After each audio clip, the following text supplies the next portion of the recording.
A thief kneels because she is guilty, Cassandra Vale said, lifting her chin before the gathered pack. An Omega kneels because she finally remembers her place. The words rolled through Moonridge Hall like winter fog, cold enough to silence even the musicians on the balcony.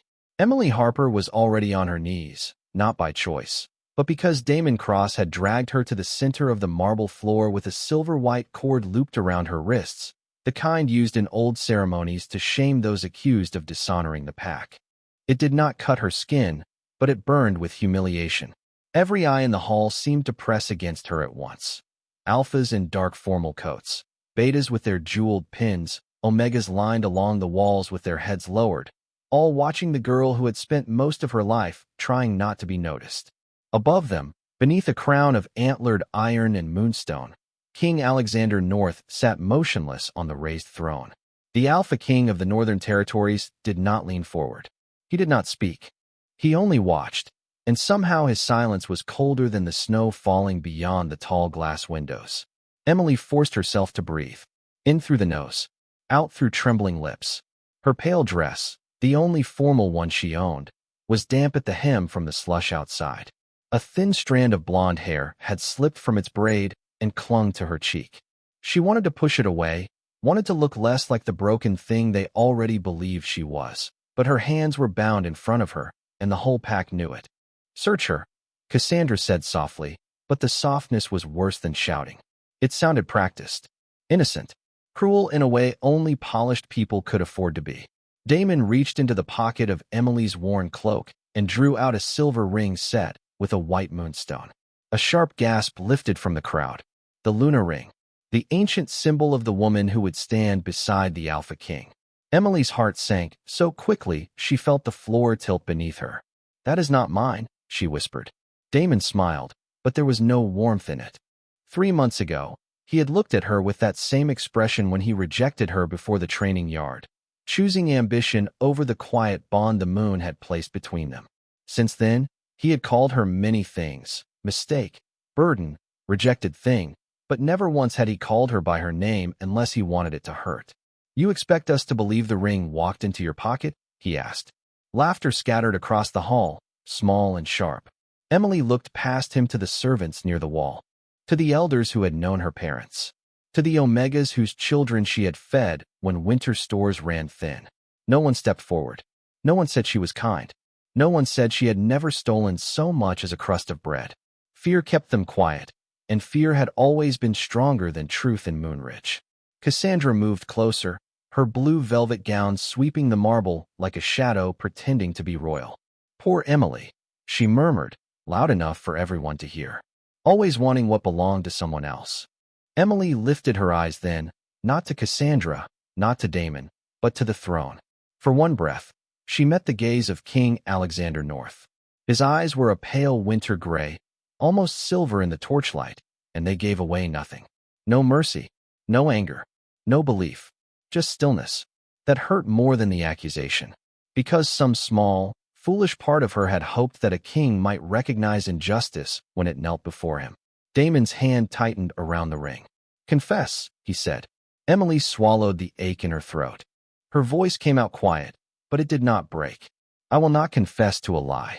A murmur moved through the pack, half surprise, half warning. Cassandra's smile faded just enough for Emily to see the truth beneath it. This had never been about a ring. It was about making sure the lowest Omega in the room stayed low before the king could notice anything else. Damon stepped closer, his shadow falling across her face. "Then we will teach you humility." At the edge of the hall, a little Omega girl named Lily began to cry, clutching her mother's skirt. The sound was small, frightened, and painfully familiar. Emily turned her head toward the child, and for 1 second, she forgot the ring, the shame, the cold king watching from above. She only saw someone smaller than herself trembling under the weight of a room that loved power more than mercy. And that was the moment Alexander North's expression finally changed. The change in Alexander North was almost invisible, but Emily felt it the way a forest feels the first shift before a storm. His fingers, resting on the arm of the throne, went still. The pale gray of his eyes sharpened, not on the ring in Damon's hand, not on Cassandra's wounded performance, but on Lily, the little Omega girl trying to make herself smaller beside the wall. Moonridge Hall had been built to honor strength. Its ceiling rose nearly 40 feet above the marble floor, crossed by dark cedar beams carved with old wolf legends. Silver banners hung from the balcony rails. Tall windows looked out on the northern woods, where pine trees stood black against the snow. Every inch of the place spoke of rank, bloodline, power, and obedience. Emily had learned early that halls like this were not made for girls like her.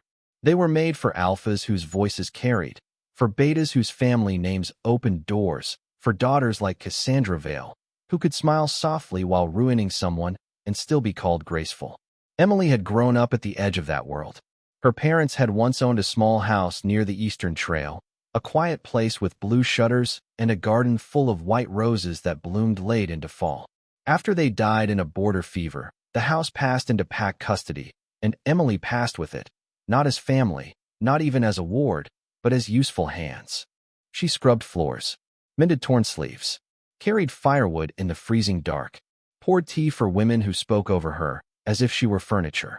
No one said slave. Moonridge was too polished for ugly words. They simply called it duty. An Omega's duty.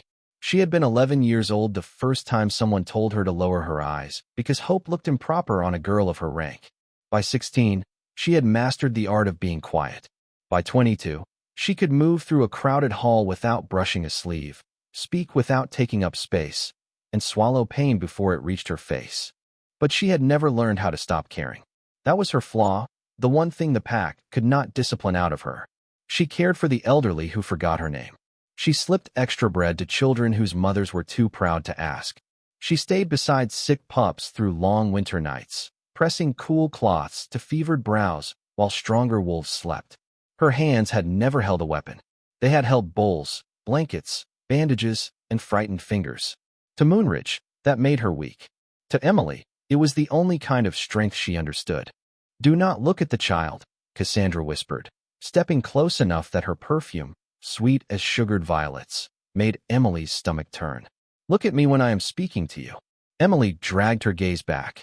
Cassandra's smile had returned, smooth and bright for the room, but her eyes were hard. She was beautiful in the way winter glass was beautiful, clear, expensive, and made to cut. "You wanted the king to notice you," Cassandra continued.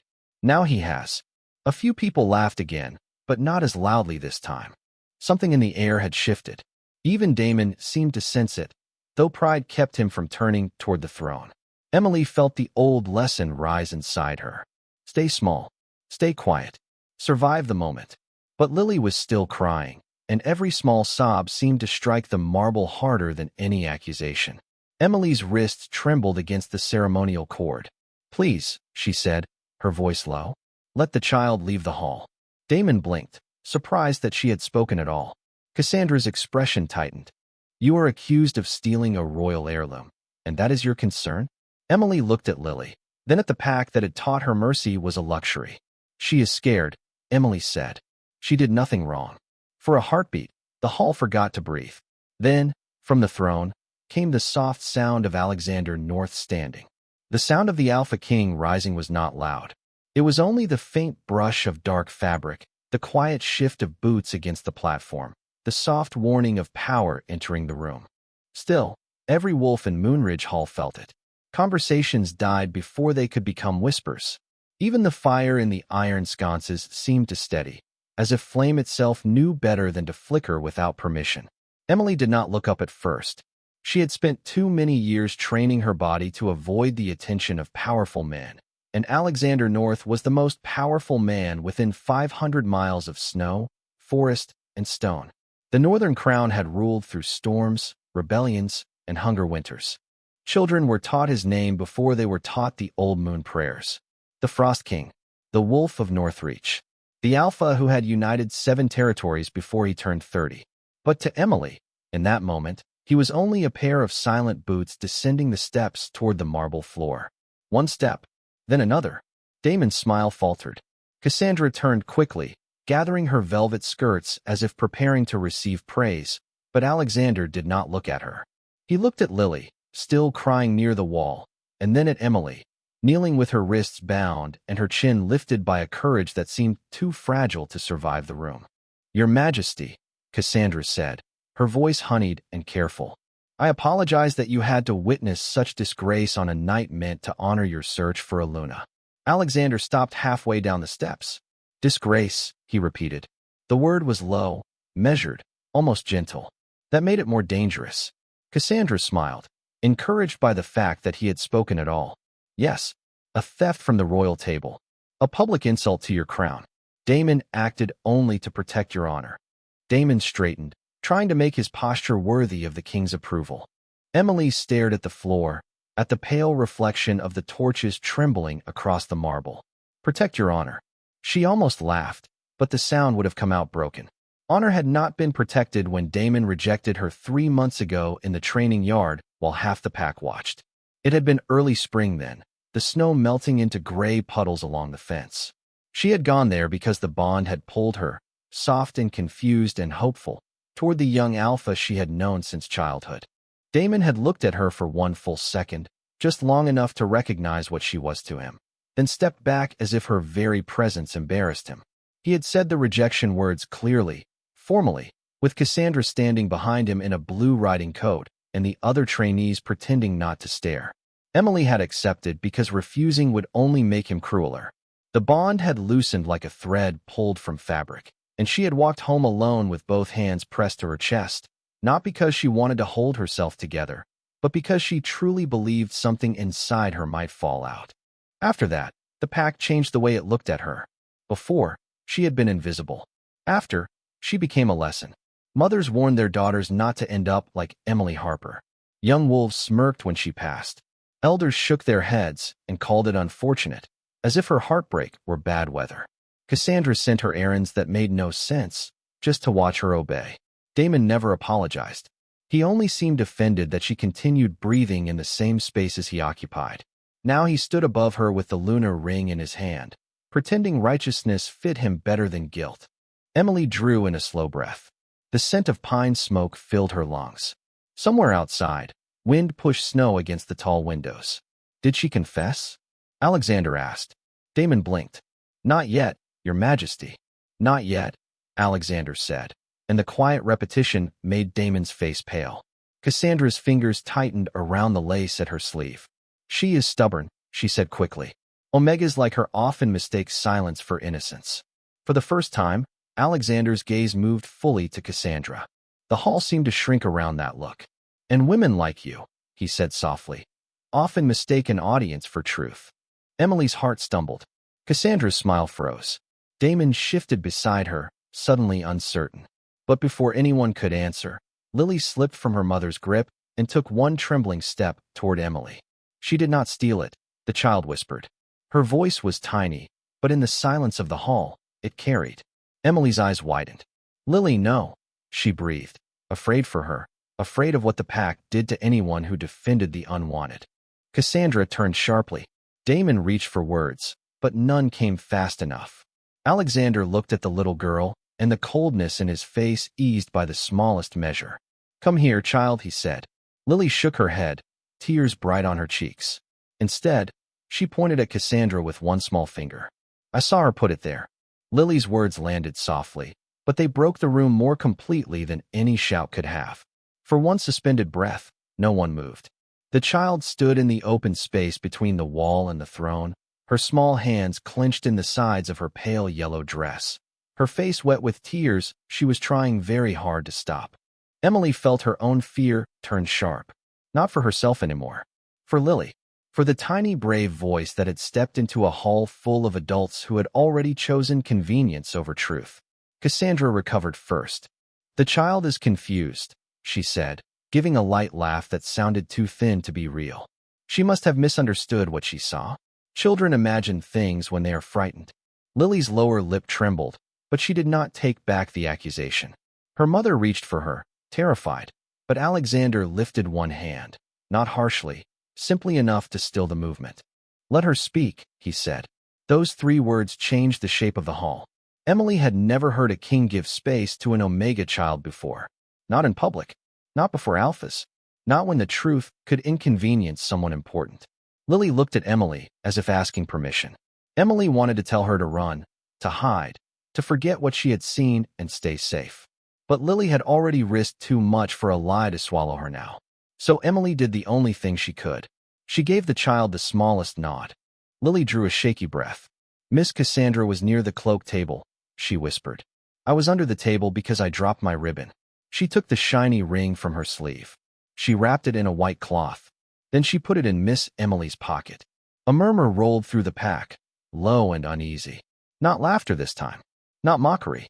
The sound of people realizing they might have applauded the wrong story.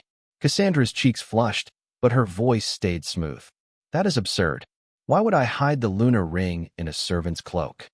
Because you were afraid, Emily said before she could stop herself. The hall turned toward her. Even Emily seemed startled by her own voice. It had come out quiet, but clear, shaped by years of swallowed truths finally finding one narrow opening. Cassandra's eyes narrowed. Afraid of you? Emily looked down at her bound wrists, at the ceremonial cord that marked her as accused, at Damon standing beside her with the ring still in his hand. No, she said, afraid of not being chosen. The silence that followed was so complete Emily could hear snow brushing against the windows. Damon stepped forward quickly, as if motion itself might save them. Your Majesty, this is ridiculous.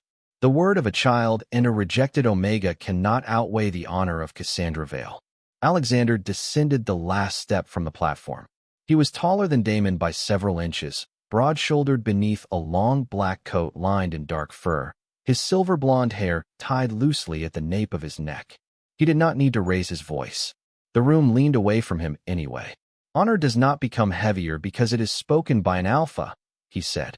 And truth does not become lighter because it is carried by an omega. Emily's breath caught. No one had ever said something like that in Moonridge Hall. Not where she could hear it. Not where everyone could hear it. Cassandra's perfect expression cracked for half a second.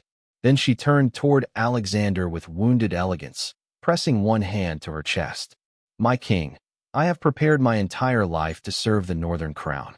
I would never lower myself to such a childish scheme. Alexander looked at her for a long moment. Then you will not object to a search. The color drained from her face. Damon stiffened. Emily saw it then, the tiny flicker of panic passing between them like a match struck in darkness. Alexander saw it too. Open Lady Cassandra's purse, he ordered. One of the royal guards stepped forward, careful and formal, taking the small beaded purse from Cassandra's frozen hands. The guard opened it, reached inside, and withdrew a narrow glass vial filled with cloudy silver liquid, then a folded scrap of white cloth marked with a faint moonstone shimmer. Emily did not understand at first. Then the scent reached her, bitter and herbal beneath the perfume. Suppression tonic. Strong enough to dull an Omega's natural scent for days. Strong enough to hide a bond before it could be recognized.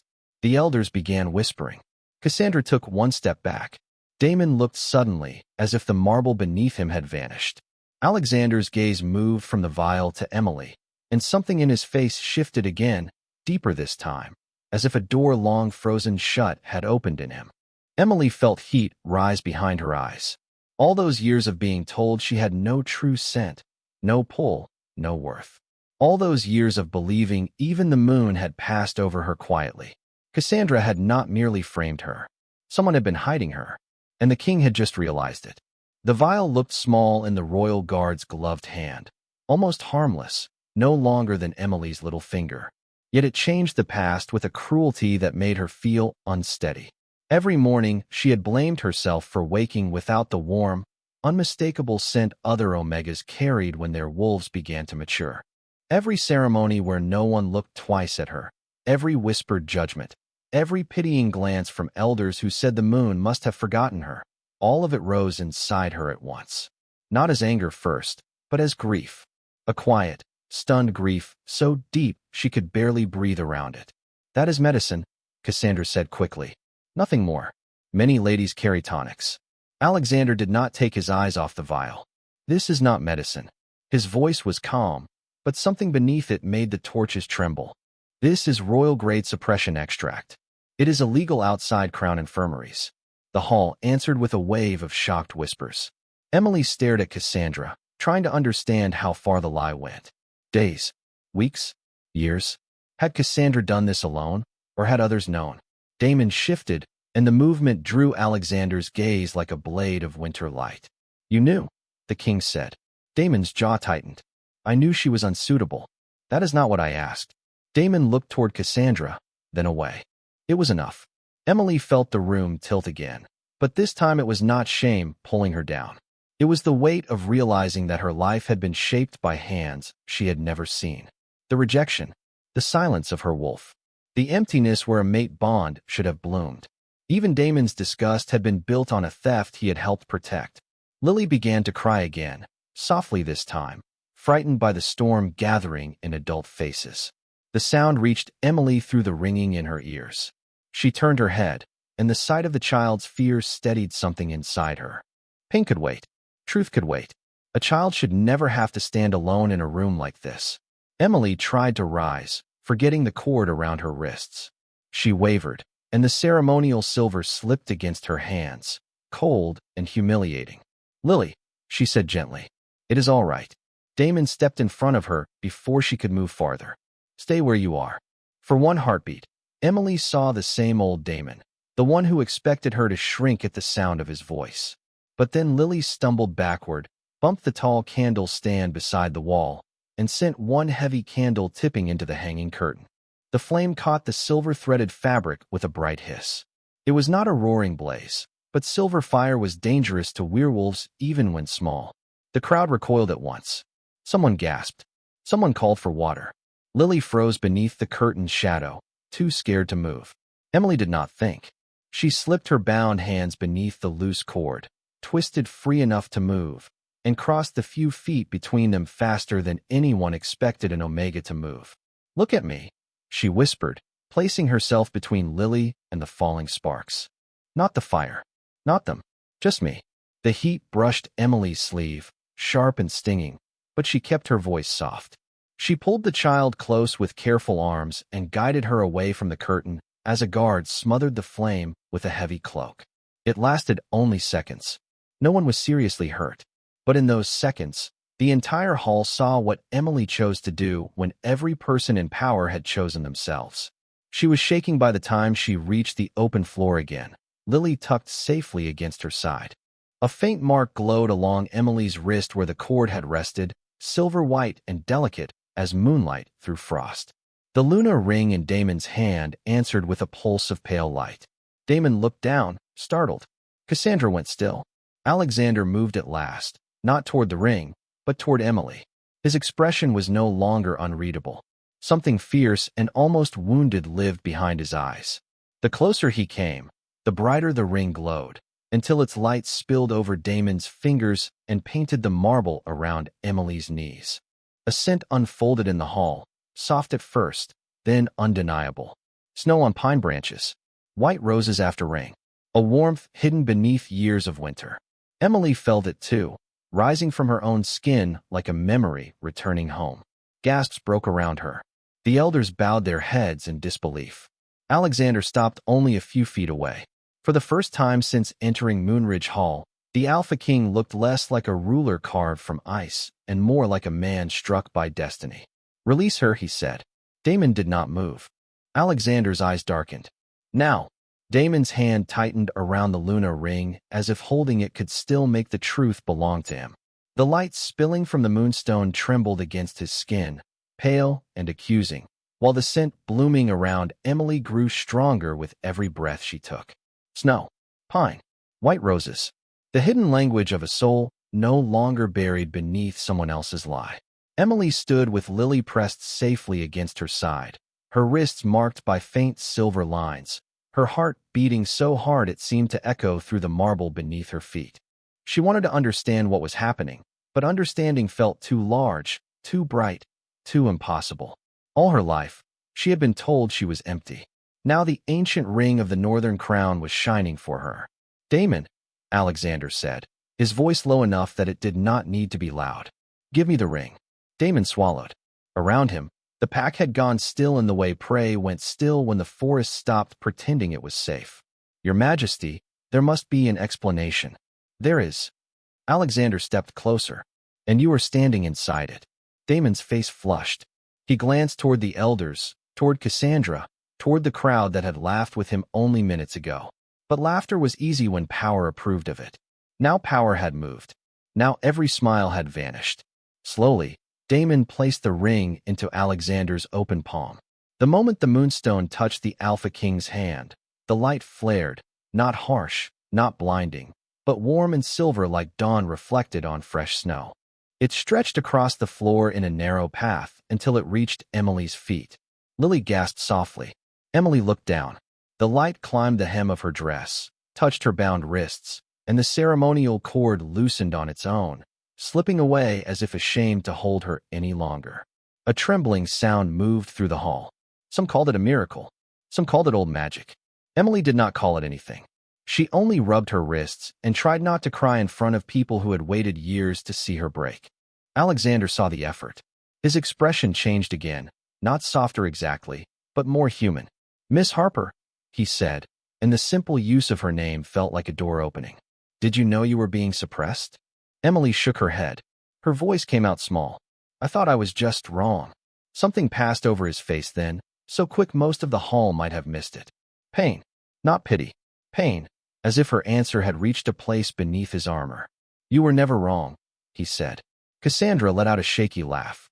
"This is sentimental nonsense. A ring glows, and suddenly a servant becomes sacred? She is still an Omega. She is still rejected." Alexander turned to her at last. The air cooled.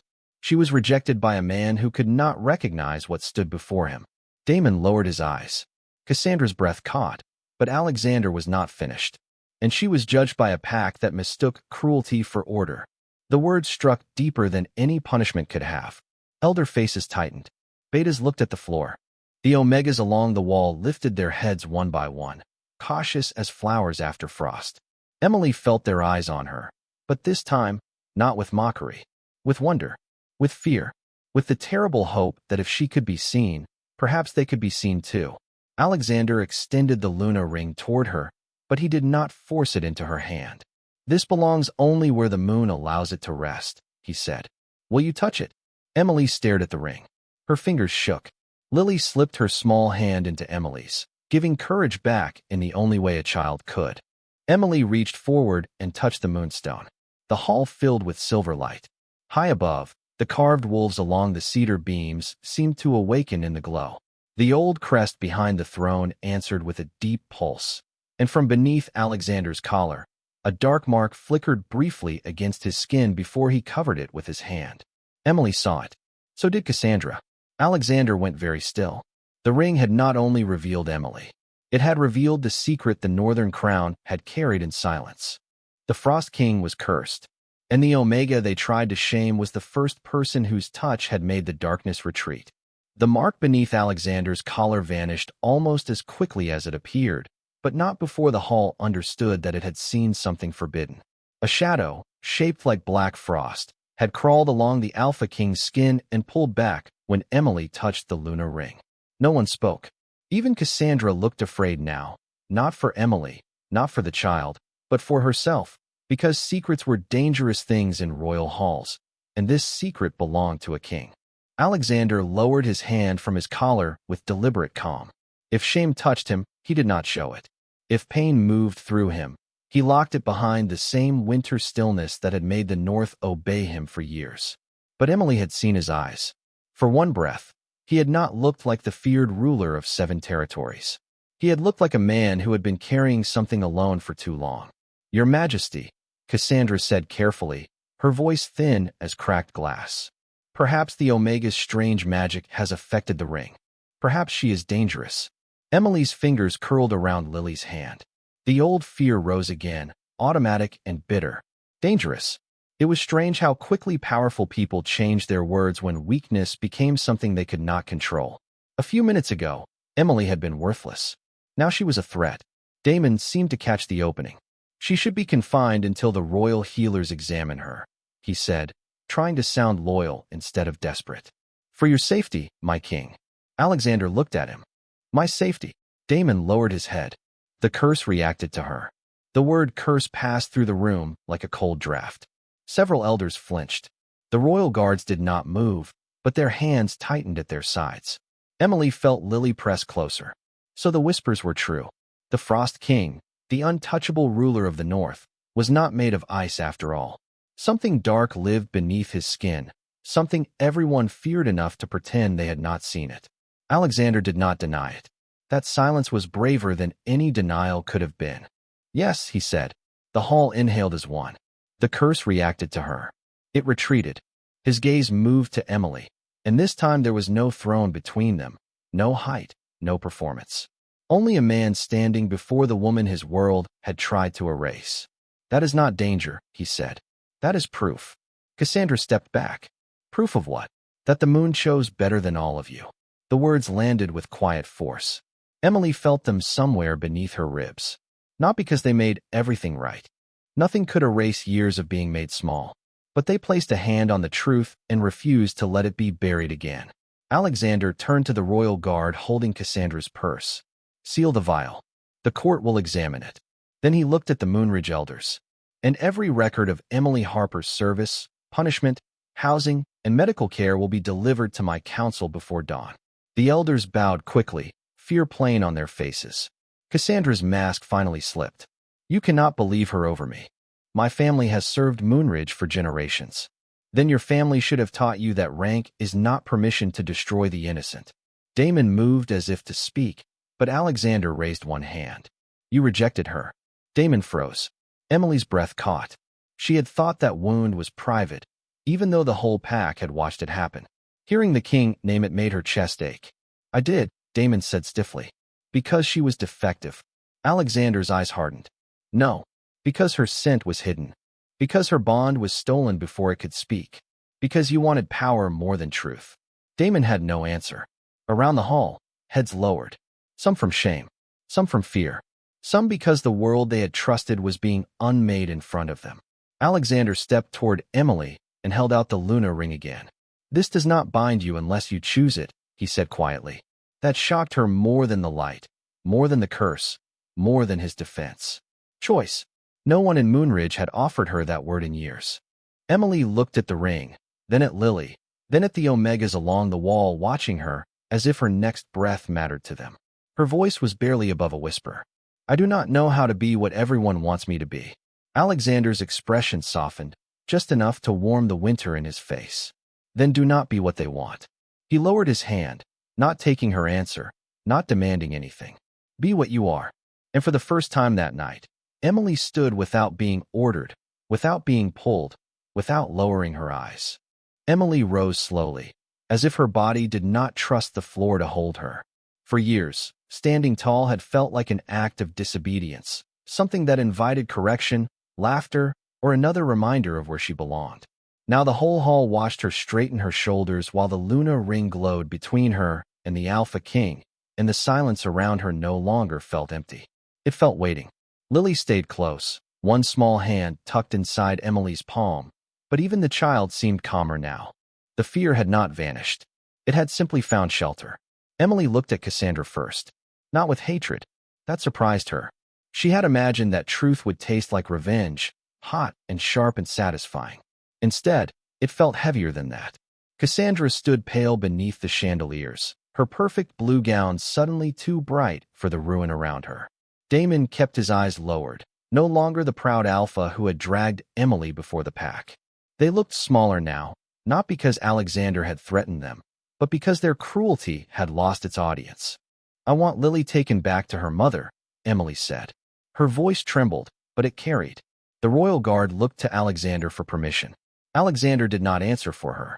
He only inclined his head toward Emily, making it clear the choice had already been hers. Lily wrapped both arms around Emily's waist. Are you coming too? She whispered. Emily touched the child's hair with her free hand. Soon. Lily hesitated, then stepped away with the guard, glancing back until her mother gathered her safely against her chest. Only then did Emily let herself breathe fully. Alexander saw that too. He seemed to see every small effort she made not to fall apart. That frightened her almost as much as the pack's hatred had, because being seen was dangerous in a different way. It gave someone the power to know exactly where she hurt. He removed the dark cloak from his shoulders and held it out, not throwing it over her like a claim, not using it to cover shame that was never hers, but offering it the way someone offered warmth after a long walk through snow. Emily stared at the cloak. Black wool, lined with soft gray fur, fastened with the crest of the northern crown. If she accepted it, the room would understand. If she refused it, perhaps the room would understand that too. You do not have to, Alexander said quietly. I know, Emily answered, and those two words nearly broke her. Because for once, she did know. He had given her the choice and left it there, untouched. Slowly, she took the cloak and wrapped it around her own shoulders. The warmth settled over her, carrying the faint scent of cedar, frost, and something wild beneath restraint. The Omegas along the wall bowed first. Not deeply, not from fear, but in small, trembling gestures of respect. Then the Betas followed. Then the Alphas, one by one, until Moonridge Hall, the place that had made Emily kneel in shame, lowered itself before her. She did not smile. The moment was too large for smiling. Tears blurred the silver light at the edge of her vision, but she refused to wipe them away. Let them see, she thought. Let them see that tears did not make her weak. Let them see that she was still standing. Alexander turned toward the pack, his voice carrying to the cedar beams above. Emily Harper is under the protection of the Northern Crown. Until the court has judged what was done here, no one in Moonridge will command her, confine her, or speak over her again. A sound moved through the hall, part shock, part surrender. Cassandra sank into a chair, as if her strength had left her all at once.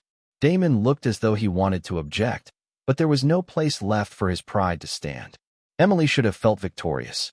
Instead, she felt exhausted, hollowed out by too much truth at once. Alexander must have understood, because he stepped closer but stopped several feet away, leaving space between them. You are safe, he said. Emily looked at him then, really looked at him, at the tall, cold king everyone feared, at the faint shadow still hidden beneath his collar, at the man who had not demanded gratitude from the woman his world had failed. Her voice came out soft. Are you? For the first time, Alexander North looked away. Alexander's silence answered before his voice did. The great hall remained bowed around them. Hundreds of wolves lowered beneath the silver glow of the lunar ring.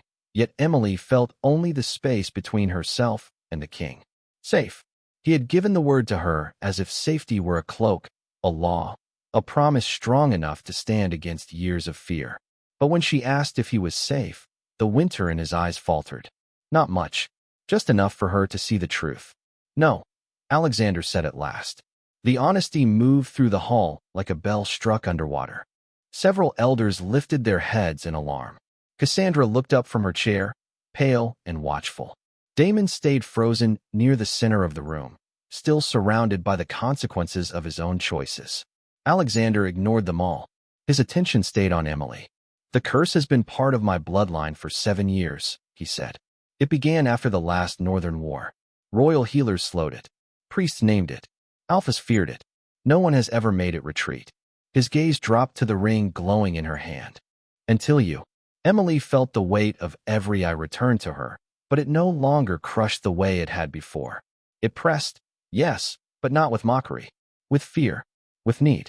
With the sudden realization that the Omega they had dismissed might be standing at the center of something older than their pride. She looked down at her wrist. The silver mark left by the ceremonial cord had changed. It was no longer a simple line. Delicate patterns were forming beneath her pale skin, faint as frost on glass, curling into the shape of a crescent moon threaded with roses. The same soft light pulsed at Alexander's collar, where the dark curse had hidden. Emily did not understand the magic, but she understood pain. She understood what it meant to carry something quietly, because people preferred your silence to your truth. Does it hurt? She asked. The question seemed to strike him harder than fear ever could. Not because it was grand, because it was gentle. The king who ruled the north, the man every wolf in the room feared to offend, had just revealed a curse before his court, and Emily Harper, still shaking beneath his cloak, asked if he was in pain. Alexander lowered his eyes for one breath. When he looked up again, something had changed. The crown was still there in the set of his shoulders, the command, the danger. But beneath it stood a man who had heard mercy spoken in a language he had almost forgotten. Every day, he said. Emily took one careful step toward him. The hall seemed to stop breathing. He did not move closer. He let her decide. That mattered more than any declaration. Slowly, she lifted her hand and touched the glowing mark at her wrist. The Luna ring warmed against her palm, and the light between them stretched like a bridge. Alexander's breath caught. The shadow beneath his collar pulled back again, not gone, not defeated, but weakened. Around them, the old crest behind the throne shone brighter, revealing words carved so deeply into the stone that time itself had nearly hidden them. When the North kneels to mercy, the moon will return its queen. The elders began to whisper the ancient line as if remembering a prayer. Emily read it once, then again, her heart trembling. Queen. The word felt too large, too impossible. She was still the girl who had scrubbed these floors, still the girl who had been accused, rejected, and made to kneel. But Alexander looked at her as if none of that made her smaller, as if surviving it had made her sacred. Then, before the entire pack, the Alpha King stepped back, lowered himself onto one knee, and bowed his head to her. A sound of shock passed through Moonridge Hall. Emily stared at him, unable to breathe. "They made you kneel in shame," Alexander said, his voice rough with feeling. "I kneel in honor." Tears slipped down Emily's cheeks, quiet and unhidden. For the first time, no one laughed at them. No one called them weakness. One by one, the pack lowered itself deeper, not to the crown, but to the girl they had failed to protect. Emily looked at the king kneeling before her, at the silver light holding back his darkness, at Lily safe in her mother's arms, and she understood that destiny had not arrived as thunder. It had arrived as a choice. To stay kind, to stand again, to believe that love could redeem even a frozen kingdom. Alexander lifted his head, and in his eyes she saw both a promise and a warning. Their bond had awakened, but the curse had not ended. Beyond the windows, the northern forest stirred beneath the moon, and somewhere in the snow, something ancient answered the light.